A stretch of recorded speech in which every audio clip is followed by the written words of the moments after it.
Hey everyone, and welcome to Season 2 of Linking to the Afterlife. This season will continue with our soul existence readings and connecting with your loved ones in spirit. We will also be adding a few organic chats with friends and episodes explaining more about communicating with the afterlife. If you'd like to be a guest on the podcast, see the show notes. Thanks for listening. Thank you so much for listening to Linking to the Afterlife for this past year. And I wish you all a present and conscious holiday season as well as we bring in our new moments. I'm going to use these next couple of episodes, at least two, to go back to a couple of episodes prior that have stuck with me this whole time, and I feel I need to elaborate on them. The first one is from October 25th. It was episode 28 called Claim the Credit. I'm going to edit that episode a little bit for my own purposes. If you haven't listened to that episode, spoiler alert, if you haven't listened, what happened in that episode, my guest asked to speak with a loved one in the world of spirit. And instead of that loved one coming through, someone else came into the reading. And I do say to my clients who want to speak with a loved one in the afterlife that it's possible that someone else needs to say something more. And this soul took it as their opportunity to speak to not just myself and my client, but to all of us. And over this last year, I've been seeing that more and more with many of my readings with clients. It's been happening for a long time, but I feel that a lot of these messages from the world of spirit are some sort of intervention, because the way we feel in the human world is what holds us back. What spirit thinks, says, does, or feels doesn't hold us back, because everyone in the world of spirit makes a choice and they're fine. However, there are some things that they need to tell us. So this morning, just today, I Googled, where was Jerry Hicks born? And it said Texas. And the soul that came into this episode was Jerry Hicks. If you're unfamiliar with him, he is the husband of Esther Hicks, who channels Abraham. Jerry Hicks was the first soul from the non-physical world that I ever saw. I'm going to tell that story right now. It was 2012. I've been working really hard on myself. I've been living in Virginia about 9, 10, 11, 3 or 4 years. I was at a point where I didn't know where I was going, what I was going to do, but I felt pretty clear about who I was, meaning I'm Donna, and this is where I'm meant to be right now. And my mother and my brother at the time, one of my brothers, kept telling me, you should listen to Abraham Hicks. You would find it very interesting. And I would say to my mother especially, Mom, I really got to look for a job. I'm really focusing on looking for a job. I don't know who this Abraham Hicks person is, but I need to start looking for a job. And she would say, okay, well, I'll send you some of their links. I'm like, okay. But I found myself this one day sitting in my bedroom. I was going through Facebook, and one of the pages I follow posted a clip of Abraham Hicks. And I thought, well, I guess this is a good time to watch their video. So I clicked the video and I start watching Esther channel Abraham. And sure enough, yep, I was resonating with everything. But all of a sudden, someone came and sat beside me. It was a human figure. It was an older man. He had a suit and a tie on. He had glasses.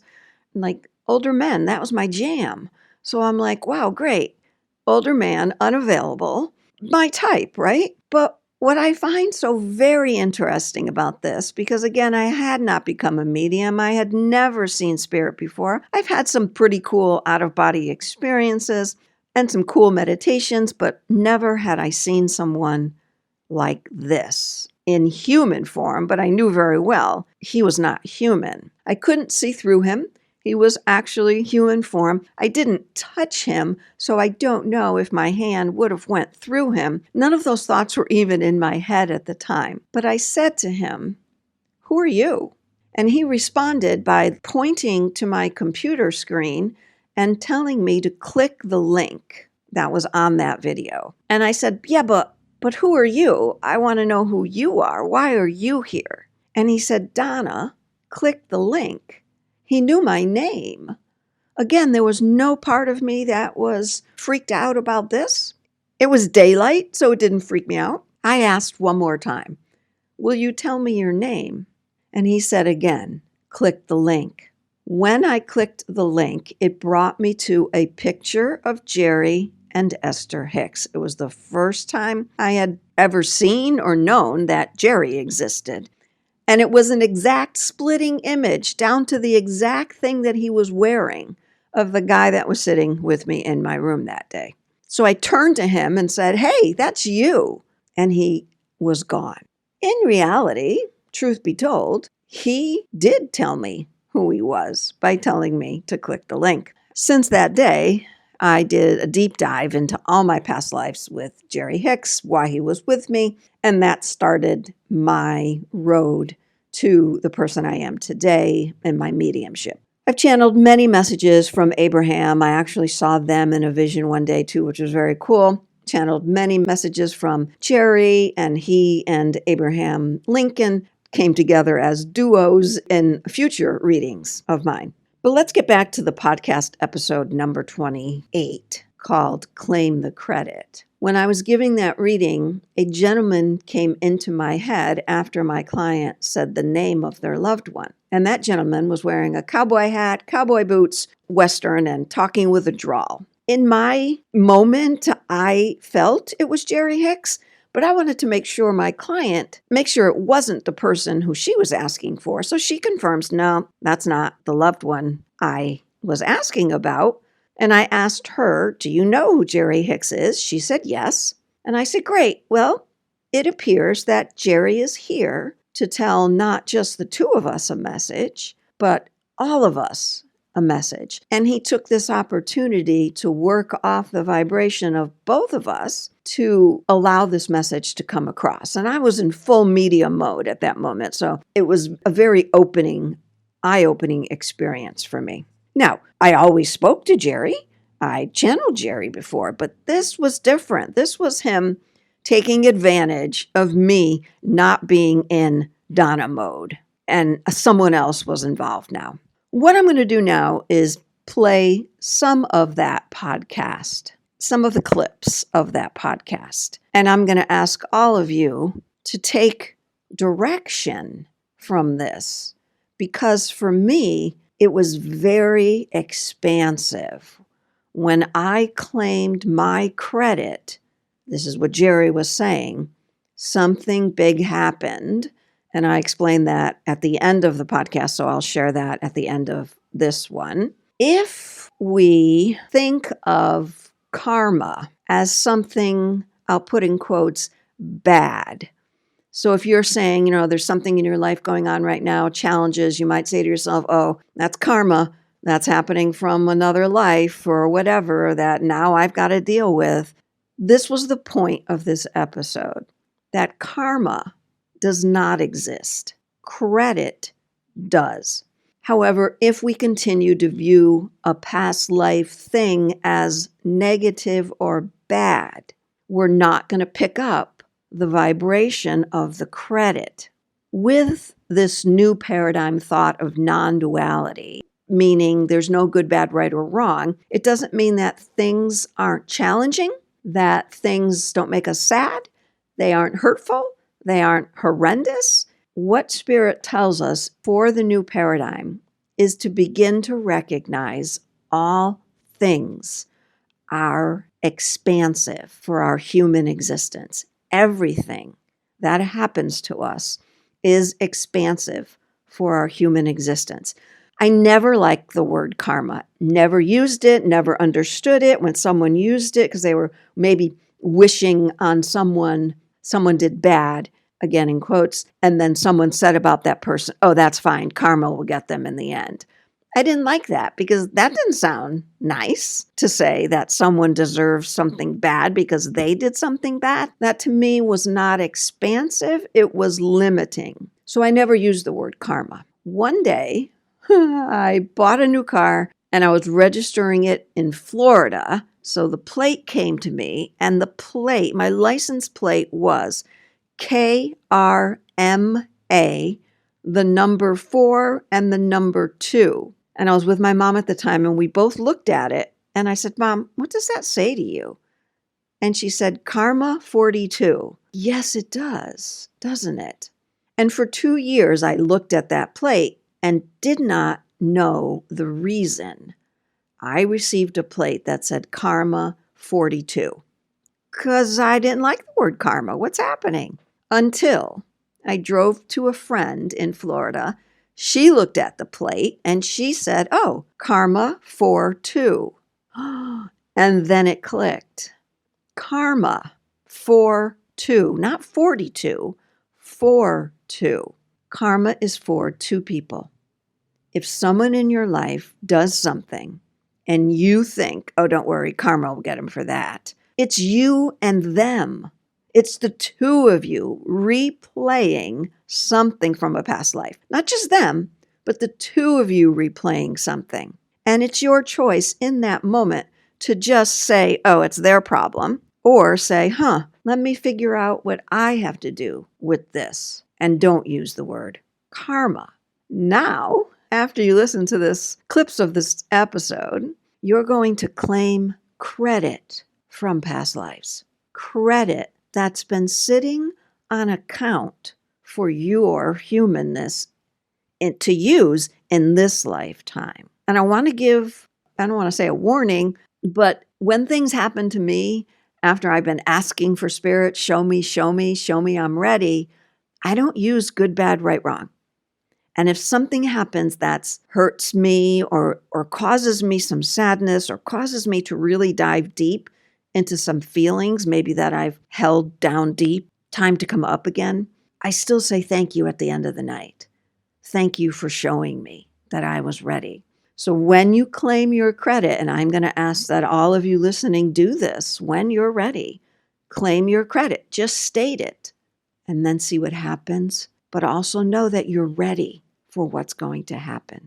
All right, let's start this few clips of this episode, and I'll elaborate maybe as we go along or just add the clips. We'll see. Thanks for listening, and thanks for being human right now. Thanks to your soul for being human right now and part of this oneness.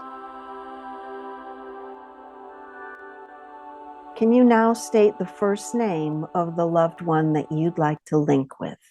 Wade. Wade appears to be not elderly, but he looks a little older. I'm not too sure, but I feel very Western about him. Was he a cowboy? Did he have that kind of cowboy-esque about him if he walked into a room, or he always wore cowboy boots? Is this literal or figurative? I think figurative, not really. So he had a swagger about him. He might have, like when he walked into a room, he gained attention. That doesn't make sense. I'm just going to keep going with this because it is possible I don't have the person you're asking for. I have someone else. And he's walking to me with this swagger, his thumb in his belt buckle. This cowboy is in here now. Who is this cowboy? Don't know. Do you have any relation, or I don't know why he's making me think this is him, but I'm going to go with it because this is Donna and that's what I do. Sure. Are you familiar with Jerry Hicks? Yes, I am. So don't give me any more information. Do you have some sort of connection to him? No. Why would he be here? I don't know if you know me, but he was the first guy that I saw. I do know that. I don't know why he's showing up in a cowboy hat and cowboy boots, but he's saying, this is me, Donna. Let's hear what he has to say first. Okay. Jerry's saying, don't forget, first of all, you can be whoever you want to be in the world of spirit. Don't forget that when you arrive in the afterlife, it is your responsibility to take responsibility of your own soul who is now present in the afterlife. I agree with him, Hunter. Do you agree with what he's saying? I do. He's also saying it is your choice if you would like to remain ill in the afterlife. It's your choice. I understand that. Do you understand that, Hunter? I do. He's also saying the afterlife is larger than you might think. He wants to speak with that Western drawl. He's saying, y'all know that the afterlife is right there where you are right now. I say, I know that. Do you know that, Hunter? I do know that. I'm wondering if he's just making use of this podcast to get a message across. Do you feel that, Hunter? I kind of do. Not like I don't talk to him all the time, but I guess I never do something like this with him. He's being slow, which is good because I want to make sure I get this message clear. There are many people in the physical world that write to us. And I say, like with a pen and paper? And he's like, yes, you write many letters to us. And I said to him, do they mail these letters? He says, no, Donna. It's very therapeutic to write letters to those of us in the non-physical world. And I'm saying, well, that's interesting. I don't think I've heard that before. Not in this way. Hunter, is that new for you? A little bit. Like we know we can write to them when they're here and never send the letters. I did a lot of that with my dad when I was working on my inner child. Mm-hmm. But I never thought about writing. And I'm sure people do it. I'm sure people suggest that you could do it. I just never have said that myself, that you could write a letter to your loved one in the world of spirit. And Jerry's saying, we are right over your shoulder reading it. Mm. Isn't that beautiful? Very beautiful. Hunter, let me ask, do you do that? Do you write letters? I just want to make sure this message isn't just for you or me. No, I don't, but I do believe in the automatic writing. Yes, yes. But this is more from not like automatic writing. This is, I'm going to write a letter to my loved one. Yeah. Jerry is telling all of us here and everyone listening that the person that you're writing to is standing over your shoulder and reading it as you write it. And I could see him. He's right here with his big cowboy hat and his cowboy boots are clunking on the floor, but he's right over my shoulder. He's saying, that's what we do. So I guess I'm going to say to people listening here that if you'd like to speak with your loved one, here's another way to do it. You can write a letter. He says, a lot of people listening put a pin in it. You know how you put a pin in something, which means I'm going to go back to it. Yes. He said, a lot of people say that when they want to communicate with the afterlife, they think about doing it and then they don't. And they say, I'll put a pin in that, or I'll do that at another time. He's saying there is no time. And there also is no time like the present. He's going to continue. If the present was all there is, think of everything that you could get done in just one moment, in every moment. If you thought that the present always turns into another moment, that is not being in the present. That is being in future moments. Mm-hmm. So he is reminding us to be present, to be as we're writing the letter to ourselves every day. Hey, Donna, what is it you would like to be right now? Mm-hmm. What is it you would like to say to yourself right now? I'm asking Jerry again. So tell me again why you're here. Give me a little bit more information about why in this reading with Hunter right now. He's saying, for you now, he's talking to you, Hunter, there's a lot of credit left over from past lives. So I'm going to explain what I view as the word credit, because I'm looking at one of my daughter's credit cards right now on her desk, and that's what he's drawing me to. With a credit card, he's saying there's money left over from past lives for you. Money, abundance, not necessarily cash, right? Mm-hmm. And he's saying you haven't used it yet, have you? I have not. You haven't used the credit from your past life. He's saying, I am telling you, there is a credit from one of our past lives. He's saying you and him, one of our past lives. And he said, Donna, I'm not just talking to her, I'm talking to you too. And I'm like, oh, I'm getting goosebumps. There's credit left over. He's saying, I don't have to give you proof. I don't have to give either of you proof. You already know what we were together in past lives. Hunter, yes? Yes. He said, I don't have to give you proof, but he says, you're going to have to review it. You're going to have to review the past lives that you've had with me, both of you. I find this so very interesting. So, Jerry, again, for the two of you, there's a credit that hasn't been claimed yet. And I want both of you today to walk through your moments and say, I claim my credit from my past life. Got it? Got it. That's powerful. When I said it, it was powerful. Like I saw myself walking down the street saying, I claim my credit from a past life. Tell me what you view as credit from a past life. Tell me what you would say about past life credit. I've never heard this term before. Sure. The way I take it is we have done something for the highest good for all, or we did something. It could have been anything from save someone's life to just be good to others. And we have a credit to bring over to this life, almost as like a thank you, I guess you could say. I just kind of take it as we did something pretty spectacular or beautiful or wonderful in another life. And we have credit in a good way that is ours that we did not know about to take in this life that will help us with whatever it is. It could be to help people. It could be, I don't know what that is. Either way, it's a beautiful thing that we have that we didn't know about. And I personally feel in my soul that it is to help others, also fulfilling part of our soul's purpose in this lifetime. I think you said that beautifully. Thank you. I certainly thought about it the way you talked about this life and what its purpose was, but I wasn't really clear on the past life, what we did to deserve credit. Mm-hmm.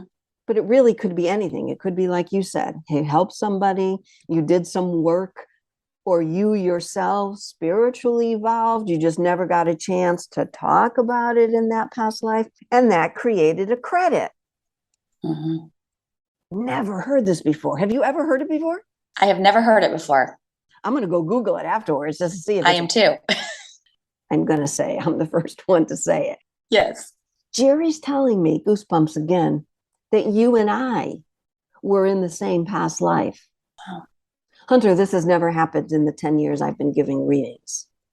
I felt other people had lives with Abraham Lincoln, and I had a life with Abraham Lincoln. Mm-hmm. And I feel in my life, there are people that I've been in past lives with, but never like this during a reading. Yes. I don't know if you can sense that also, but because Jerry's showing it to me, it's very clear. Do you understand?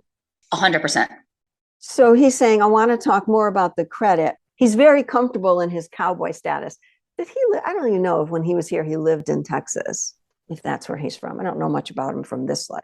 Mm-hmm. All right, Jerry, credit. Hunter, Jerry's saying, we understand the credit. We understand where it's coming from right now. You and I. He's telling me that there are many of you, more. There are more of you, Donna, on that planet right now, in that dimensional planet right now. There are many of you still that don't understand the credit thing because you keep using the word, here it comes, karma. Many of you keep thinking it's a past life mistake that holds you stuck in karma. And karma is a word I don't use. It's an old paradigm word. But he's telling all of us here that the credit is what you need to bring forward, not the, I'll put this in quotes, bad things, because in this life, there is not that. Mm-hmm. There aren't those words. New paradigm, there is only let's bring forward the credit from the past life.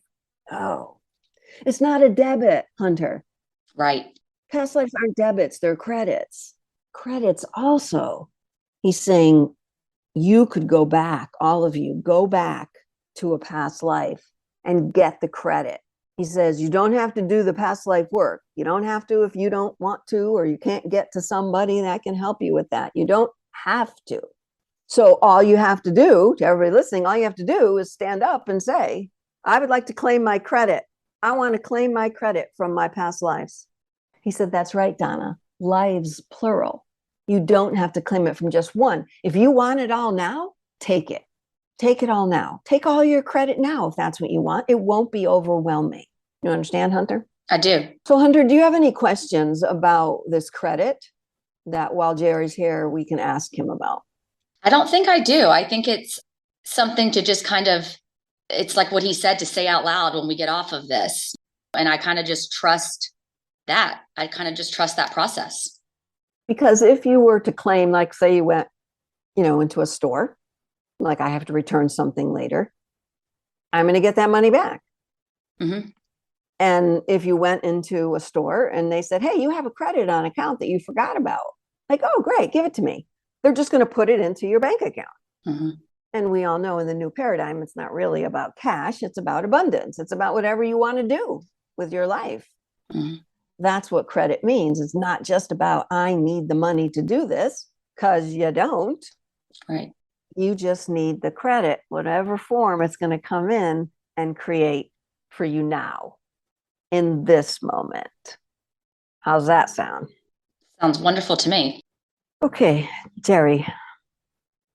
He looks really good. If anybody's interested in what Jerry Hicks looks like in the afterlife, looks good. He's in a cowboy hat and cowboy boots. He's even got his jeans tucked in his boots. Don't know what that means. Don't know if that's the fashion in the afterlife. I know him as what I know him because we speak a lot, but he's relaxed. He's comfortable. He's available. He said, Donna, that's the biggest thing. I'm available. Mm.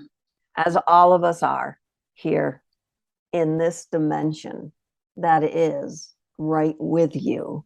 Yeah. In your dimension. You must honor your vibration, your consciousness, and know that all of us are together here in this oneness, we'll call it, for lack of any other word right now in the English language, oneness. Hunter, would you like to elaborate on anything else? It just makes a lot of sense that he would come through and share things that I know that I tell other people, but also bring in new information. It just kind of makes your day. It's okay, Hunter, you're on the right path. That's beautiful. If you decide to claim your credits from a past life, be prepared. In this world of not labeling things as good, bad, right, or wrong, this could be a real opportunity for growth.